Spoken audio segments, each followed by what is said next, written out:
जहां पर सपा मुख्यालय के बाहर एक बड़ा सा पोस्टर लगाया जाता है जिसमें चुनाव आयोग का जिक्र होता है और कहा जाता है कि चुनाव आयोग को कफन ओढ़ लेना चाहिए।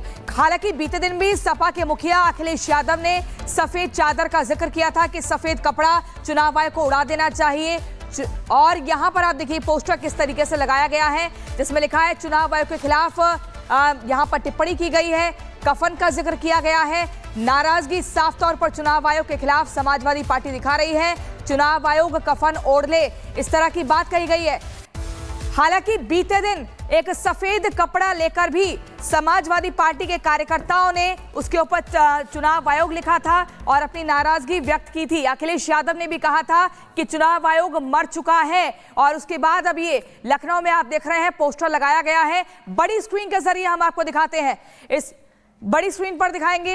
ये देखिए किस तरीके से यहाँ पर ये पोस्टर लगा हुआ है, पहले वो अर्धगुम का लगा हुआ था लेकिन अब आप देखिए यहाँ पर कफन का जिक्र है, भाजपा को संरक्षण देने वाला चुनाव आयोग कफन ओढ़ ले, इस तरह की बात कही गई है। बार बार चुनाव आयोग को निशाने पर लिया जा रहा है। समाजवादी पार्टी के मुखिया अखिलेश यादव ने भी टिप्पणी की और इससे पहले आप देखिए ये सफेद कपड़ा लेकर इस पर चुनाव आयोग लिखा हुआ है। ये इस तरह की बीते दिन की तस्वीर है, इस तरह से चुनाव आयोग पर निशाना साधा गया। अब दो तस्वीरें हम आपको दिखा रहे हैं, कल और आज की। कल आप देखिए जिसमें अखिलेश यादव भी आपको दिखेंगे, आपको इसमें पूरी समाजवादी पार्टी की पूरे जो तमाम नेता हैं वो दिख जाएंगे। वहीं दूसरी तस्वीर आज की है, कल भी चुनाव आयोग को सफेद कपड़ा के जरिए निशाना साधा गया और बोला था कि चुनाव आयोग मर चुका है। आज पोस्टर के जरिए निशाना साधा जाता है और कहा जाता है कि चुनाव आयोग ये कफन ओढ़ ले क्योंकि भाजपा को संरक्षण दे रहा है चुनाव आयोग। इसी को लेकर बार बार जो समाजवादी पार्टी है चुनाव आयोग को निशाने पर ले रही है, निशाना साध रही है। कफन वाली सियासत शुरू हो चुकी है। चुनाव आयोग पे बगल में ही बिल्डिंग है चुनाव आयोग की, मैं वो लाना भूल गया। सफेद कपड़ा डाल देना चाहिए उस पर क्योंकि चुनाव आयोग मर चुका है।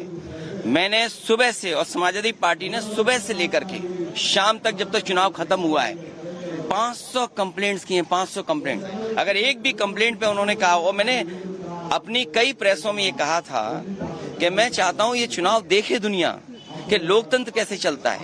लोकतंत्र में मैंने सभी प्रेस के लोगों को, बुद्धिजीवियों को और तमाम लोगों को इनवाइट किया था कि आकर के देखें कि मिल्कीपुर का चुनाव कैसा होने जा रहा है।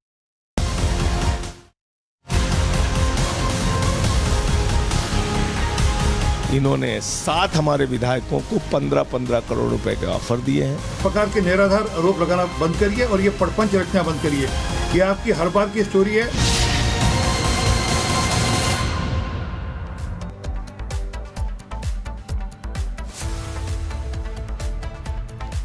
तो कल घोषणा हो जाएगी कि आखिरकार दिल्ली किसकी, लेकिन उसके पहले जिस तरीके से आम आदमी पार्टी हमलावर है और आरोप लगा रही है, कह रही है कि उनके 16 उम्मीदवारों को 15-15 करोड़ का ऑफर दिया जा रहा है और आम आदमी पार्टी को कांग्रेस का साथ भी मिल गया। इस सबके बीच बीजेपी ने भी कह दिया है कि हम नोटिस भेजेंगे।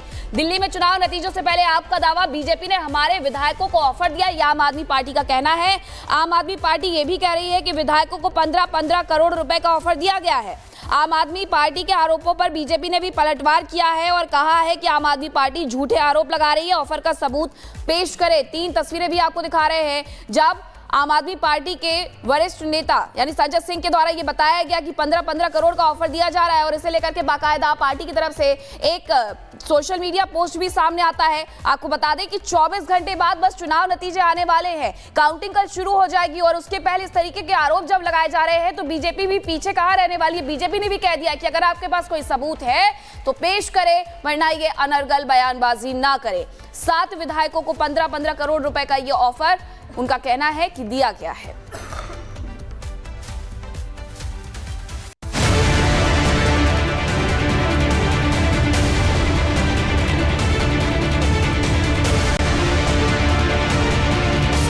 चुनाव प्रचार से शुरू हुई बीजेपी और आम आदमी पार्टी की जंग हर दिन नए स्तर पर पहुंचती जा रही है। पहले चुनावी मुद्दे दोनों के बीच लड़ाई की वजह थे, फिर वोटिंग के दौरान हुए हंगामे को लेकर दोनों दलों में सियासी तलवारें खिंच गईं। लेकिन अब इस लड़ाई में एक और नया एकदम दिलचस्प मोड़ आया है।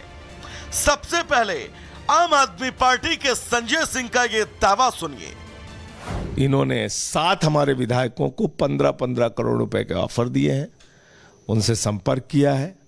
हमने अपने विधायकों को निर्देशित कर दिया है कि वो वीडियो बनाएं, ऑडियो बनाएं और इन लोगों को हम पूरे देश के सामने एक्सपोज करेंगे। ये 8 तारीख के पहले का एक जिसको कहते हैं हताशा में उठाया गया कदम है। फिर क्या था? संजय सिंह का दावा सामने आने के बाद आम आदमी पार्टी ने सोशल मीडिया पर दावों की तो जैसे बौछार कर दी। पार्टी के संयोजक केजरीवाल ने एक्स पर पोस्ट लिखा जिसमें उन्होंने वही दावा किया जो आप नेता संजय सिंह ने किया था। उन्होंने लिखा कि उनकी पार्टी का एक भी नेता टूटेगा नहीं। इसके कुछ देर बाद आम आदमी पार्टी की कालका जी से प्रत्याशी और दिल्ली के सीएम आतिशी ने भी सोशल मीडिया पर एक ऐसा ही पोस्ट किया। आम आदमी पार्टी के सुल्तानपुर माजरा से प्रत्याशी मुकेश अहलावत तो अपनी पार्टी के सीनियर नेताओं से भी आगे निकल गए। उन्होंने तो अपने सोशल मीडिया पोस्ट में एक नंबर का स्क्रीनशॉट शेयर किया और दावा किया कि 15 करोड़ का ऑफर उसी नंबर से आया था। आम आदमी पार्टी के इन आरोपों पर बीजेपी ने पलटवार करने में देर न की। बीजेपी ने आम आदमी पार्टी को चैलेंज दिया कि वो सबूतों के दम पर बात करे। संजय सिंह जी, आप आरोप लगा रहे हैं कि आपके किन्हीं 7 विधायकों को भाजपा के लोगों ने अप्रोच किया है ये कहकर कि आप पासा पढ़ लीजिए, उनको 15 करोड़ पे उनको ऑफर किए। कृपा करके निराधार आरोप लगाने की जगह कुछ तथ्य हो, कोई सबूत तो उनको पेश करिए, अन्यथा इस प्रकार के निराधार आरोप लगाना बंद करिए और ये प्रपंच रचना बंद करिए। ये आपकी हर बार की स्टोरी है। दिल्ली बीजेपी ने आम आदमी पार्टी के आरोपों पर पलटवार किया। दिल्ली बीजेपी ने अपने सोशल मीडिया हैंडल पर आम आदमी पार्टी को चुनौती दे दी और लिखा कि आरोप वापस लेकर बीजेपी से माफी मांगे या कानूनी नोटिस के लिए तैयार रहें। अब तक दिल्ली में जो एग्जिट पोल और माहौल दिख रहा है वो ये बता रहा है कि आम आदमी पार्टी के लिए चुनाव मुश्किलों भरा है। ऐसे में पार्टी का यह आरोप महज एक दावा या फिर दांव है, ये देखना होगा। Bureau report, Republic Bharat. और गणेश हमारे सहयोगी हमारे साथ लाइव जुड़ चुके हैं। गणेश का सीधे हम यहाँ पर रुक करेंगे। गणेश, आम आदमी पार्टी ने एक बार फिर से आरोप लगाए हैं कि हमारे उम्मीदवार, हमारे विधायकों को ऑफर दिया जा रहा है बीजेपी की तरफ से। अब इसे हार की बौखलाहट, हार का डर कहे या एक तरह का सियासी दाव करे या फिर बीजेपी की इमेज को डाउन करने का तरीका कहे, क्या मायने इसके निकाले जाए?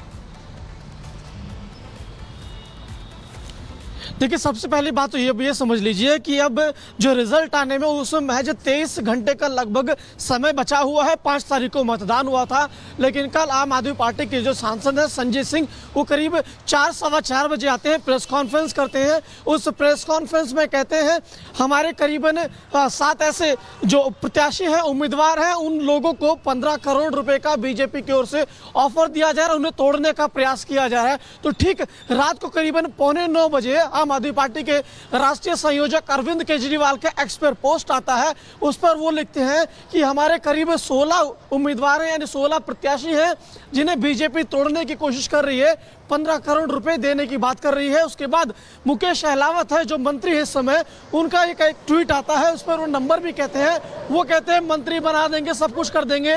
लेकिन अब ये देखने वाली बात होगी कि नतीजे आने से पहले इस तरीके से बातें क्यों कही जा रही है। उस ट्वीट पर ये लोग बाकायदा कहते हैं कि जब आपको पता है कि आप सरकार में आ रहे हैं तो हम लोगों से संपर्क क्यों करें। ठीक है गणेश, महत्वपूर्ण जानकारी आप दे रहे हैं। फिलहाल के लिए आपका बहुत शुक्रिया।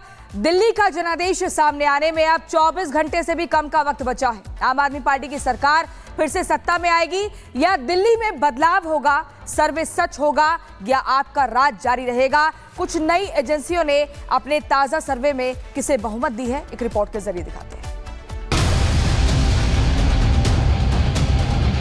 भगवाधारी आ रहा है एक बार फिर जोरों से। बीजेपी का पूरा हवा है, केजरीवाल का भी अब कुछ नहीं रहा। जन के हित में काम करे। दिल्ली की जनता जो है ना उम्र बना चुकी है बीजेपी के साथ।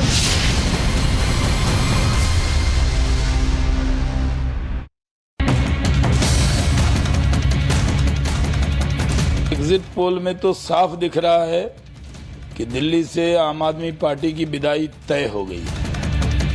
बीजेपी बहुमत के साथ सरकार बनाने वाली है दिल्ली में। नई दिल्ली से भी चुनाव हार रहे हैं केजरीवाल जी। मोदी जी की लहर पूरे दिल्ली में है और वो मुझे पूरा आश्वासन है कि 40 से 50